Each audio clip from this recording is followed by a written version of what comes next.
علی علی حق ہے، علی حق ہے، علی حق ہے، علی علی جدھر حق ہے ادھر مولا، جدھر حق ہے ادھر مولا، جدھر مولا ادھر حق ہے۔ علی علی ماہ خدا میں حجت خدا کی آمد مبارک ہو۔ رجب المرجب اللہ سبحانہ و تعالیٰ کا مہینہ ہے۔ حدیث میں ہے کہ شعبان المعظم حضور مکرم کا مہینہ ہے، رمضان المبارک حضور کی امت کا مہینہ ہے۔ اور ایک اور تعبیر بھی ہے کہ امیر المومنین رجب المرجب میں روزہ رکھ کر ارشاد فرماتے تھے کہ رجب میرا مہینہ ہے۔ رجب ایک جانب سے اللہ سبحانہ و تعالیٰ کا مہینہ ہے، ایک جانب سے ولی اللہ کا مہینہ ہے۔ گویا رجب کو ماہ ولایت کہیے، شعبان کو ماہ رسالت کہیے، اور رمضان کو ماہ توحید پروردگار کہیے۔ بالکل جیسے رجب سے گزرے بغیر آپ شعبان تک نہیں جا سکتے، اور شعبان سے گزرے بغیر رمضان تک نہیں آ سکتے۔ یہ سفر طے کرنا ہے۔ اللہم صلی علی محمد و آل محمد۔ تو اس ماہ خدا کے آغاز ہی میں دعا کرتے ہیں کہ اے پروردگار، ہر وہ خیر کہ جو تجھ سے تیرے صالح بندے طلب کرتے ہیں وہ ہماری تقدیر میں عطا فرما، اور ہر وہ شر جس سے تیرے مخلص بندے پناہ مانگتے ہیں اس شر سے ہمیں محفوظ فرما۔ رجب المرجب، رجب کی دعا بھی الگ ہے، رجب کے اعمال بھی مخصوص ہیں۔ رجب کا خاص عمرہ ہے، اس کی تاکید ہے۔ رجب میں خاص زیارت امام حسین کی تاکید ہے۔ رجب میں خاص زیارت امام رضا علیہ السلام کی تاکید ہے۔ یعنی ایک خاص الخاص تحفہ ہے اللہ سبحانہ وتعالیٰ کی جانب سے کہ جو اس نے اپنے بندوں کو عطا فرمایا ہے۔ اور اس کی مثال ایسی ہے کہ رجب و شعبان و رمضان، رجب المرجب کو العصب بھی کہتے ہیں۔ عصب کہتے ہیں ڈاؤن پور کو، الف صاد با، کیونکہ اللہ کی رحمت موسلا دار بارش کی طرح برس رہی ہوتی ہے رجب المرجب میں، اس لیے العصب بھی اس کا نام ہے۔ اس کی مثال ایسی ہے کہ بس اوقات آپ کہیں ڈرائیو کر رہے ہوں، ہمارے ساتھ بھی کبھی ہوتا ہے، آپ کے ساتھ بھی ہوا ہو، کہ بالکل جو پیٹرول ہے وہ زیرو پر آ چکا ہے، اور اس امید پر ڈرائیو کر رہے ہیں کہ بس اب یہ زیرو پر بھی 40-50 کلومیٹر تو چل جائے گی۔ تو اچھا، میں سمجھا تو فقط یہ میرے ساتھ ہوتا ہے، تقریباً آپ سب کے ساتھ ہی ہوتا ہے۔ اور پھر ایک موقع ایسا ہے کہ اب تو یہ خطرہ ہے ہماری کیئرلیسنس کی وجہ سے، چونکہ ہم نے پہلے اس کے لیے اہتمام نہیں کیا، اب یہ خطرہ ہے کہ ابھی تو کہیں بند ہو جائے گی۔ منزل تک پہنچنا ہے، وہ 3 کلومیٹر دور ہے، اور وہاں اچانک سے ایک ڈاؤن ہل سلوپ آ گئی، اور آپ کو پتہ چلا کہ مجھے پیٹرول کی ضرورت ہی نہیں ہے، فقط میں اپنے آپ کو بچاتا چلا جاؤں اور خود بخود میں اپنے منزل تک پہنچ جاؤں گا۔ تو کسی بھی وجہ سے اللہ سبحانہ و تعالیٰ سے کنیکشن ٹوٹ چکا ہے، روحانیت ختم ہو چکی ہے، جو اللہ کی بارگاہ میں آگے بڑھنے کا ذریعہ اور وسیلہ تھا اس سے ہمارا تعلق کچھ کم ہو گیا ہے، تو اللہ نے یہ 3 موقع عطا کیے ہیں، رجب المرجب، شعبان المعظم، رمضان المبارک۔ پہنچو منزل تک، یہاں بہت آسان ہے پہنچنا اللہ سبحانہ و تعالیٰ کی بارگاہ میں۔ تو اس نے قدم قدم پر بہت سے اجر رکھے ہیں، بہت سے اپورچونیٹیز رکھی ہوئی ہیں۔ ٹرانسفارمیشن کا مہینہ ہے، اور کہا جائے کہ ری بلڈنگ ہے۔ تو یہ وہ 3 مہینے ہیں کہ جو کاش ہم اس طرح سے گزار سکیں کہ خود اپنے آپ میں ایک احساس کر سکیں کہ ہم کو بدل گئے ہیں الحمدللہ انشاءاللہ پازیٹیولی۔ جس امام کی آمد کا جشن ہے وہ ہے باقر العلوم۔ یوزولی ایسا ہوتا ہے کہ جب ماں باپ کے ہاں اولاد کی ولادت ہو تو کئی مرتبہ ان سے زیادہ خوشی ان کے گرینڈ پیرنٹس کو ہو رہی ہوتی ہے، یعنی دادا اور نانا کو۔ تو در حقیقت دادا امام حسین علیہ السلام اور نانا امام حسن علیہ السلام کو مبارک۔ یہ وہ امام ہیں کہ جو اپنے پدر کی طرف سے بھی رسول اللہ سے ملتے ہیں اور ماں کی طرف سے بھی رسول اللہ سے ملتے ہیں۔ حسین علی ابن الحسین ابن علی ابن رسول اللہ صلی اللہ علیہ وآلہ وسلم، اور فاطمہ بنت حسن ابن رسول اللہ صلی اللہ علیہ وآلہ وسلم۔ تو حدیث میں آیا ہے کہ امام باقر کی والدہ فاطمہ بنت حسن لم یدرک فی آل الحسن مثلها، امام نے فرمایا کہ آل حسن میں ان سے بہتر کوئی بیوی نہیں تھی۔ آل حسین میں امام زین العابدین سے بہتر کوئی بیوی، کوئی شخص نہیں، اور آل حسن میں فاطمہ بنت حسن سے بہتر کوئی بیوی نہیں۔ جب ان کا ازدواج ہو تو ثمرہ ہے باقر العلوم امام محمد باقر علیہ السلام۔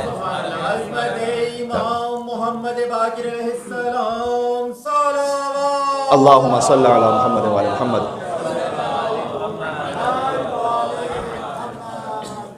آئیے پہلے بات کرتے ہیں مولا کے لقب باقر العلوم، علوم کو شگافتہ کر دینے والا۔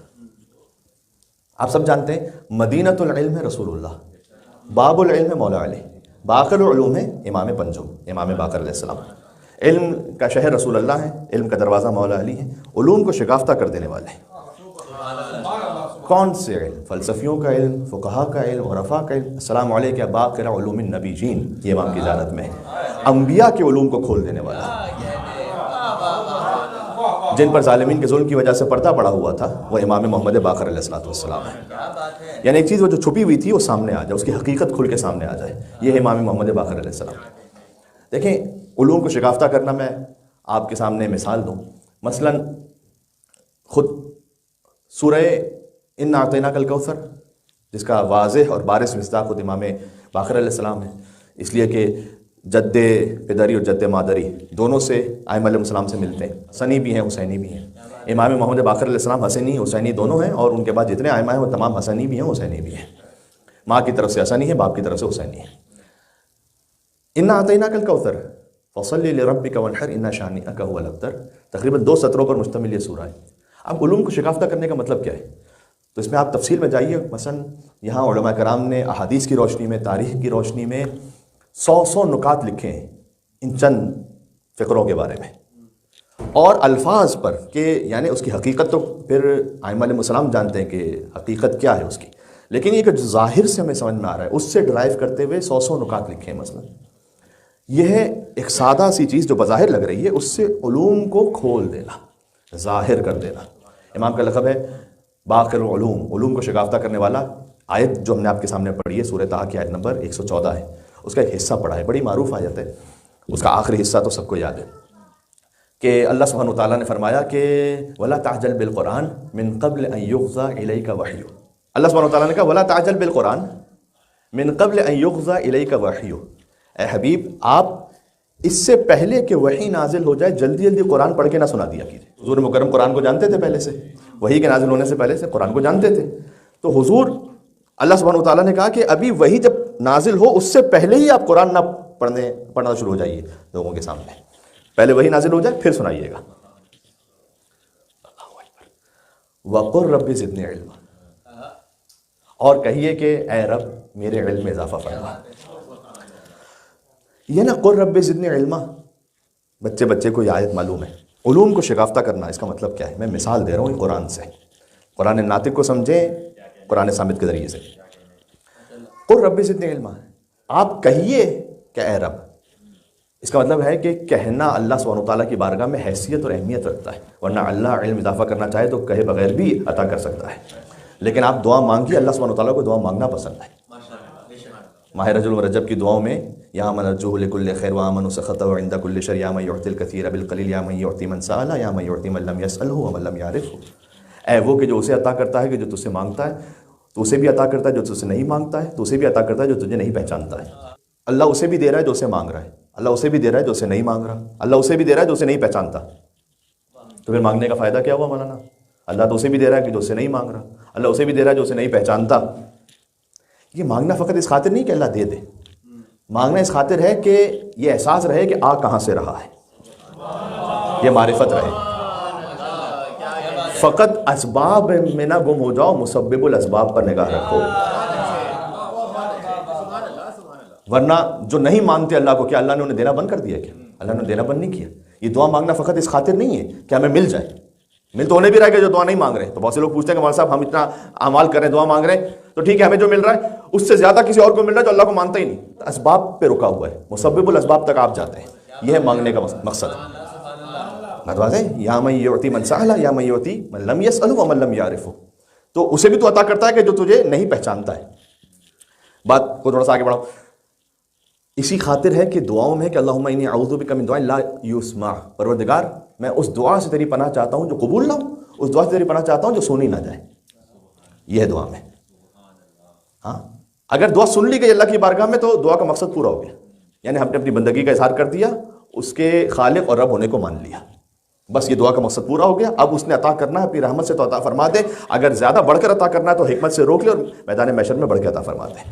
قل رب زدنی علما، یہ ایک فقرہ ہے 4 لفظوں کا، قل رب زدنی علما، تو کہیے، سب سے پہلے تو کہیے تاکہ اپنے عجز کا اظہار ہو، رب زدنی علما، یہاں رب کا لفظ استعمال کیا، اس لیے حدیث میں آیا کہ جو 10 مرتبہ یا رب یا رب یا رب یا رب یا رب کہہ کے دعا مانگے، اللہ سبحانہ و تعالیٰ کہتا ہے لبیک یا عبدی، اے میرے بندے میں حاضر ہوں، بتا تو کیا چاہتا ہے مجھ سے۔ تو رب کہہ کر اس کے مالک ہونے کا اظہار کرو، اپنے فخر کا اظہار کرو۔ قل رب زدنی علما، زدنی، اچھا یہاں پر یہ لفظ نہیں ہے قل رب زد علمی، پروردگار میرا علم بڑھا دے، نہیں علما۔ اس کا جانتے حقیقی ترجمہ کیا ہے؟ کہیے اے رسول کہ رب زدنی علما، تو مجھے بڑھا علم کے ذریعے سے۔ بات سمجھ میں آ رہی ہے؟ کچھ لوگوں کا علم بڑھ جاتا ہے، ان کی روح نہیں بڑھتی ہے۔ بات ہے، ایک مقام پر ایک بڑا اچھا جملہ تھا کہ ڈگریاں تو تعلیمی اخراجات کی رسیدیں ہیں، ورنہ علم تو وہ ہے کہ جو عمل سے ظاہر ہو جائے۔ اگر علم عمل سے ظاہر ہی نہیں ہو پا رہا تو پھر ہم نے خالی ڈگریاں لے کے رکھی ہوئی۔ تو یہاں حضور مکرم یہ نہیں کہہ رہے کہ پروردگار تو میرا علم بڑھا دے فقط، نہیں، تو مجھے بڑھا دے علم کے ذریعے سے۔ ہاں، یعنی جب علم آئے تو آپ کی روح میں، آپ کی ظرفیت میں، آپ کی لیاقت میں اضافہ ہو، آپ کی روحانیت میں، معنویت میں اضافہ ہو، یہ مطلب ہے اس کا رب زدنی علما۔ اچھا اضافہ فرما دے، اضافہ اس وقت ہوتا ہے کہ جب کچھ ہو تو پھر اس میں اضافہ ہو، تو پہلے کچھ لیاقت تو ہو پھر اس میں اضافہ ہوگا۔ یعنی اس کی مثال ایسی ہے کہ آپ مریض کو ڈاکٹر کے پاس لے کے جائیں اور کہیں کہ اس کی حالت بہت بری ہے، کوئی انجیکشن لگا دیجیے تاکہ ٹھیک ہو جائے، یہ تو ہو سکتا ہے، لیکن ایک مریض مر چکا ہے اور آپ کہیں کہ انجیکشن لگا دیجیے تو ٹھیک ہو جائے، یہ نہیں ہو سکتا۔ ہاں، روح مر چکی ہو تو پھر ہم کہیں کہ پروردگار پھر وہ اللہ سبحانہ و تعالیٰ کی جانب سے جو حفاظہ ہے وہ نہیں ہونے والا، کچھ لیاقت، کچھ تقویٰ، کچھ روحانیت لے کے جاؤ، تب اللہ وہ علم عطا کرے گا جو تمہارے لیے فائدہ مند ہوگا، نفع بخش ہوگا۔ اب آپ دیکھیے یہ ایک چھوٹا سا فقرہ ہے، اس میں ہر لفظ کے اندر ایک داستان ہے۔ اس طرح سے انا اعطیناک الکوثر کا سورہ ہے، میرے خیال میں چونکہ سبھی کو یاد ہے تو امام جواد علیہ السلام کو ہدیہ کرتے ہوئے میرے ساتھ یہ سورہ مل کے پڑھ لیجیے گا۔ بسم اللہ الرحمن الرحیم، انا اعطیناک الکوثر فصل لربک وانحر ان شانئک هو الابتر۔ ثواب ہدیہ کرتے ہیں امام محمد باقر علیہ السلام کو اپنے گناہوں کی مغفرت کے لیے انشاءاللہ سے۔ اللہم صل علی محمد و علی محمد۔ اب اللہ تعالیٰ نے انا کہا، انی کیوں نہیں کہا یہاں پر؟ انا ہم نے عطا کیا، اعطینا کہا ہے، آتینا کا نہیں کہا۔ ایک ہے الف جس پر مد ہے اور پھر تا یا نون الف کاف، آتینا کا، ایک ہے اعطینا کا، فرق ہے دونوں میں۔ الکوثر کہا، تکاثر اور کوثر میں کیا فرق ہے؟ فصلی لربک وانحر، ان دونوں میں کیا آپس میں تعلق ہے؟ فصلی وانحر لربک کیوں نہیں کہا؟ فصلی لربک وانحر کیوں کہا؟ یہ ہے علوم کو شکافتہ کرنا، باقر علوم کی ولادت پر آپ تشریف فرمائیں، انبیاء کے علوم کو کھول دینے والا، قرآن کے ایک ایک لفظ سے مولا۔ میں خطابت کے حوالے سے نہیں کہہ رہا یا فقط ایک تخیل میں نہیں کہہ رہا، جا کے دیکھے گا روایات میں کہ مثلا فلسطین سے امام کے پاس ایک گروہ آیا، پوچھا امام علیہ السلام سے کہ الصمد کا مطلب کیا ہے؟ قل هو اللہ احد اللہ الصمد، خدا بے نیاز ہے۔ الصمد، امام علیہ السلام نے فرمایا کہ الصمد کا مطلب یہ ہے کہ الالف دلیل علی انیت، الف دلیل ہے الصمد میں، الف لام صاد میم دال، اس پہ غور کیجئے گا، آپ لکھتے ہیں الف لام صاد میم دال، پڑھتے ہیں الصمد نہیں الصمد، ٹھیک ہے؟ لام سائلنٹ ہے، وہ سائلنٹ کیوں اس کی بھی وجہ امام نے بتائی ہے، ذرا سنیے گا۔ الالف دلیل علی انیت ہے، سورہ الحمد کے ساتھ سب سے زیادہ پڑھا جانے والا سورہ نماز میں سورہ قل هو اللہ احد ہے۔ ذرا اس کی حقیقت، ایک لفظ کی حقیقت کو سنیے گا بزبان امام محمد باقر علیہ السلام۔ الالف دلیل علی انیت ہے، الف دلیل ہے اس کی انیت کی۔ انیت کسے کہتے ہیں؟ تھوڑی سی تخصصی بحث ہے، فلسفے کی بحث ہے، میں چاہتا ہوں کہ آسان کروں سے۔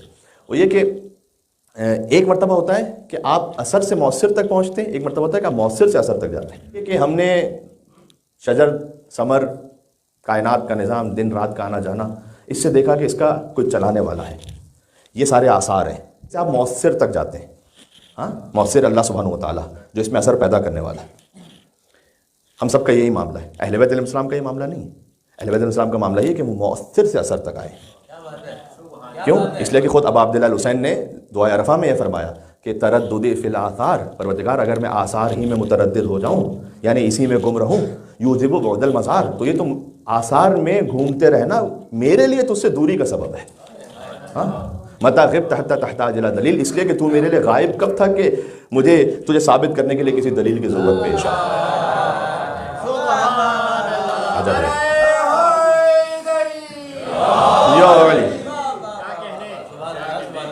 اہل بیت علیہ السلام کا تعلق خدائے متعال سے آثار کو دیکھ کر نہیں ہے. معذرت چاہتا ہوں اگر تھوڑا سا بات سطح امید سے بلند ہو رہی ہے، لیکن امام الباقر علیہ السلام کا جشن ہے، 7واں جشن جب میں پڑھ رہا ہوں آپ کی خدمت میں، تو ہر سال معرفت کا کوئی نیا دریچہ کھلنا چاہیے نا، آہستہ آہستہ بات آگے بڑھنی چاہیے. عرض خدمت ہے کہ امام علیہ السلام، ائمہ علیہ السلام کائنات کو دیکھ کر خدا تک جائیں تو کائنات تو ان کے بعد ہے. ہم کائنات کے چونکہ بعد ہے، لہٰذا ہم کائنات کو دیکھتے ہیں اور پھر خدا تک پہنچتے ہیں. اہل بیت علیہ السلام تو کائنات سے پہلے ہیں، وہ کائنات کو دیکھ کے خدا تک کیا جائیں گے؟ ہاں، وہ تو اس وقت ہے کہ جب کوئی بھی نہیں تھا سوائے خدا متعال کے. ان کی خدا سے معرفت بلا فصل ہے، بغیر کسی فاصلے کے، درمیان میں کوئی اور وسیلہ نہیں ہے، کوئی اور راستہ، کوئی اور ذریعہ نہیں. تو یہ ہے مؤثر سے اثر تک پہنچنا. وہ ڈائریکٹ اللہ سبحانہ وتعالیٰ سے تعلق ہے ان کا. یہ امام نے فرمایا. اچھا، اثر سے مؤثر تک پہنچنا اسے کہتے ہیں لمیت فلسفے میں. مؤثر سے اثر تک پہنچنا اسے کہتے ہیں انیت. تو امام اسلام نے فرمایا الالف دلیل علی انیت. اور پھر امام اسلام نے ایک آیت پڑھی شہد اللہ انہ لا الہ الا ہو، کہ اللہ کو قرآن میں کہہ رہا ہے، اللہ خود یہ گواہی دیتا ہے کہ اس کے علاوہ کوئی معبود نہیں ہے. یہ خود خدا ہی کے ذریعے سے خدا کو سمجھنا. الحمدللہ الذی اول بلا اول کان قبلہ والآخر بلا آخر یکون بعدہ. حمد اس پروردگار کی کہ جو ایسا اول ہے کہ اس سے پہلے کوئی اول نہیں، جو ایسا آخر ہے کہ اس سے بعد کوئی آخر نہیں. الذی قصرت عن رؤیتہ ابصار الناظرین وعجزت عن نعت اوہام الواصفین، کہ دیکھنے والوں کی نگاہیں جس کو دیکھنے سے قاصر ہیں اور تعریف کرنے والوں کی تعریفیں اس تک پہنچنے سے عاجز ہیں. تو یہ ہے کہ اللہ سبحانہ وتعالی ہی خود گواہ ہے. آپ کی گواہی، میری گواہی خود ہمارے اپنے حق میں قبول نہیں ہے. میں کہوں کہ میں خود یہ ہوں، ہمارے لیے گواہ کے لیے کوئی اور ہونا چاہیے. اللہ سبحانہ وتعالی کے لیے کافی ہے. شہد اللہ انہ لا الہ الا ہو، اللہ ہی خود گواہ ہے کہ اس کے علاوہ کوئی معبود نہیں ہے. یہ معرفت اہل بیت اطہار علیہ السلام کی، کہ انہوں نے براہ راست اس گواہی سے سمجھا ہے لا الہ الا اللہ کو، کسی اور مخلوق کے ذریعے سے نہیں سمجھا.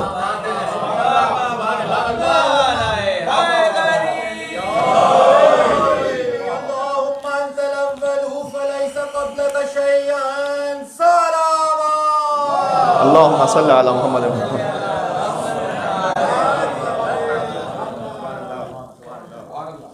یہ جو سارا مطلب میں نے 5-7 منٹ میں آپ سے کہا، امام علیہ السلام کے کلام کے مطابق یہ سب الف میں موجود ہے، الصمد کے. یہ باقی علوم سمجھ میں آ رہا ہے آپ کو؟ علوم کو کھول دینے والا. امام نے فرمایا، میں مختصر کروں گا، تفصیلی روایت ہے. لام دلیل ہے اس کی الوہیت کی. الف دلیل ہے انیت پر، لام دلیل ہے الوہیت پر. پھر امام نے فرمایا کہ الصمد جب ہم کہتے ہیں تو زبان پر نہیں آتا لام، لیکن حقیقت میں موجود ہے. ویسے ہی اللہ سبحانہ وتعالیٰ کو دیکھنا چاہو گے تو وہ نظر نہیں آئے گا. ہائے ہائے ہائے، پتہ نہیں کتنی بات پہنچ رہی ہے.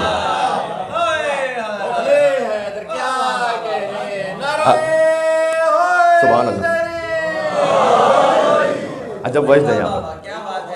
امام علیہ السلام فرماتے ہیں کہ جیسے لام زبان پر نہیں آتا نا، سائلنٹ ہے، ویسے اللہ سبحانہ وتعالیٰ کا وجود نظر نہیں آتا، لیکن اس کے آثار میں دیکھو تو حقیقت نظر آئے گی اس کی.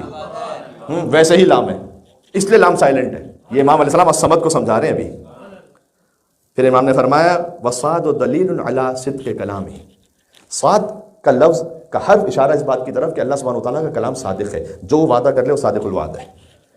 میم دلیل ہے علی ملک ہی، اس کے ملک پر، اور دال دلیل ہے علی دوام ملک ہی، ملک ہمیشہ دائمی ہے، کبھی ختم نہیں ہوگا. یہ امام نے الصمد کی تشریح کی. اس کے بعد فرمایا نہیں ابھی تو یہاں بات رکی ہوئی ہے. امام اسلام نے کہا کہ اگر مجھے میرے علم کو جو اللہ نے مجھے عطا کیا ہے اس کو تحمل کرنے والے مل جاتے ہیں نا، تو میں پورا دین، پوری شریعت، پورا اسلام اور پورا مذہب تمہیں الصمد سے نکال کے بتاتا ہوں. یہ باقر علوم کے جشن میں تشریف فرمائے، مل کے صلوات بھیجیں نام امام محمد باقر علیہ السلام پر. اللہم صلی علی محمد وعلی محمد.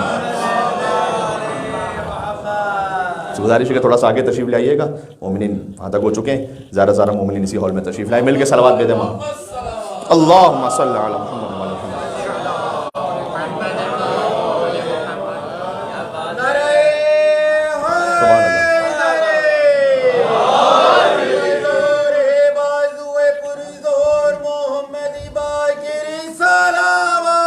اللہم صلی علی محمد.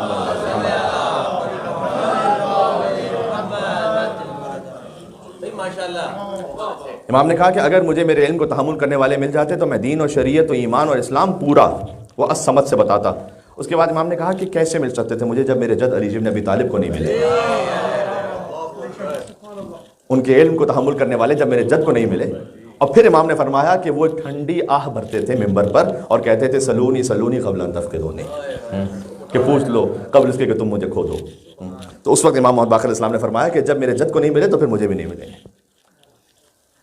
یہ ہے باقر العلوم، یعنی ایک میں نے تھوڑی سی شبیہ پیش کی آپ کے سامنے۔